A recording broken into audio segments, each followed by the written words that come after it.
example of an aircraft that soon found itself out of time.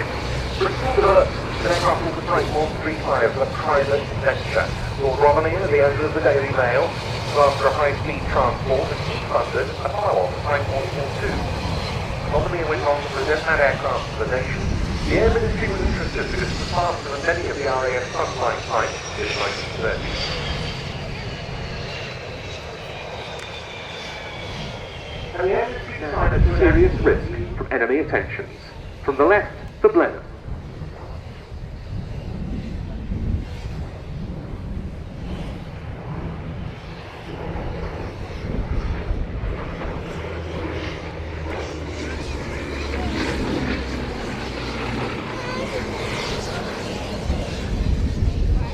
All of that represents the heroism shown by Blenheim crews of different commands in different theatres, all the more remarkable. Corps Command Blenheims took the fight to the enemy very much against the odds. For example, in March 1940, an aircraft of number 82 Squadron conducted the RAF's first U-boat sinking of the war without the assistance of surface vessels.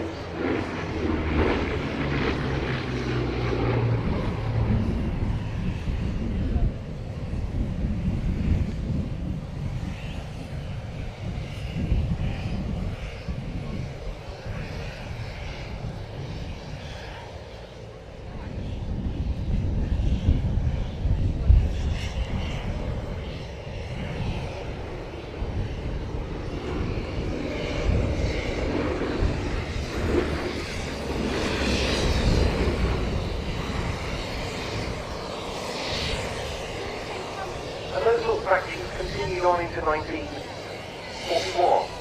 For example, the boss of number 105 Squadron, with Commander Huey Edwards, would win the Victoria Cross for his gallantry during a daylight raid on Weymouth on the 4th of July that year. That August, 54 Blenheims attacked power stations from near Cologne from low levels. 12 of them were lost.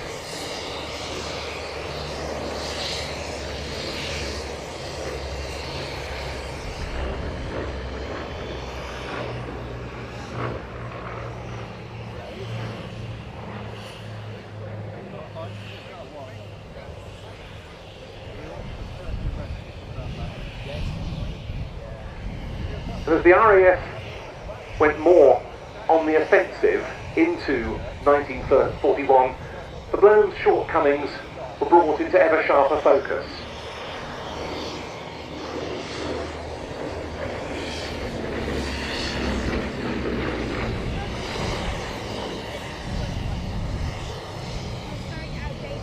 That year, for example, saw the first circus missions, as they were known. Blenheim was escorted by Hurricanes and Spitfires carrying close to the buffer into battle from their bases in France in particular, with the fighter escort providing top cover, also helping the Blenheim penetrate into enemy airspace, supporting them near the target and on their withdrawal.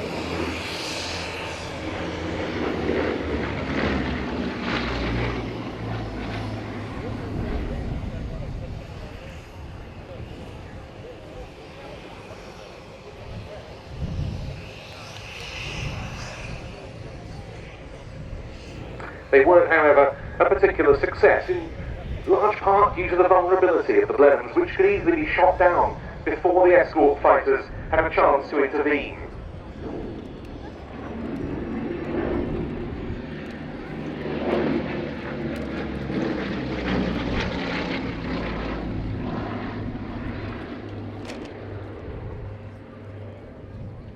Losses again were very heavy on those circus missions, and ultimately they brought little return. There is a link between those and one of the significant figures at Duxford during the Battle of Britain, namely Douglas Bader, who commanded number 242 Squadron here in 1940. On the 9th of August 1941, during Circus Mission 68, his Spitfire 5 of the Tangmere wing was shot down while escorting Blenheims to an airfield near Saint-Omer, after which Bader was of course taken prisoner.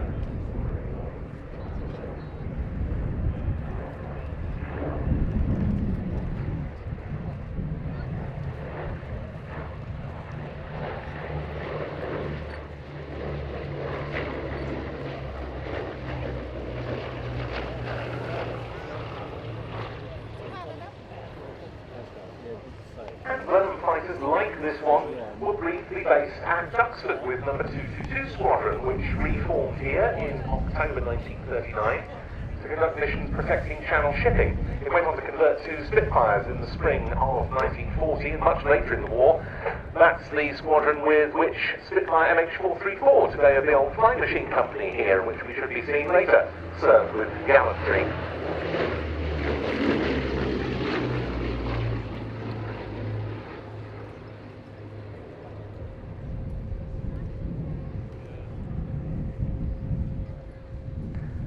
And although the losses of Blenheim fighters in daylight were heavy during the Battle of France and the early stages of the Battle of Britain, when they switched increasingly to the night fighter role from mid-1940, that began to change.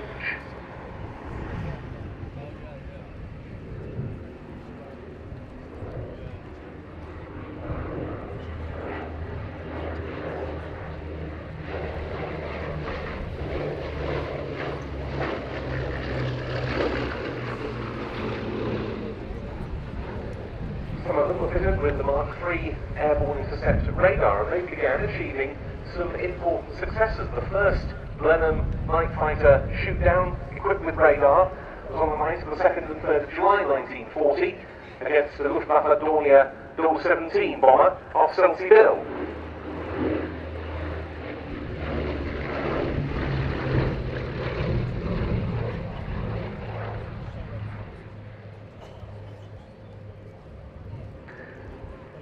And by December 1940, Blenheim night fighters of number 23 Squadron flew their first night intruder sortie over Germany, again an indication of the fact that the RAF was going back on the offensive. This one configured as a number 23 Squadron Blenheim 1F from slightly earlier in the war.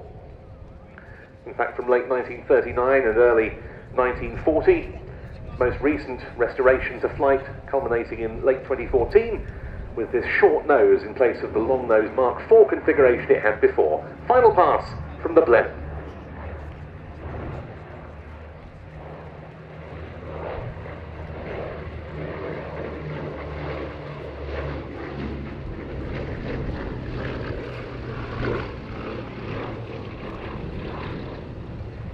The Blenheim restoration to flight project undertaken from Duxford down the years have been some of the great epics of aircraft preservation in this country. This is the latest of a typically elegant and stylish performance from the Blenheim, beautifully handled by a man who's been instrumental in all of those return to flight projects, John Romain.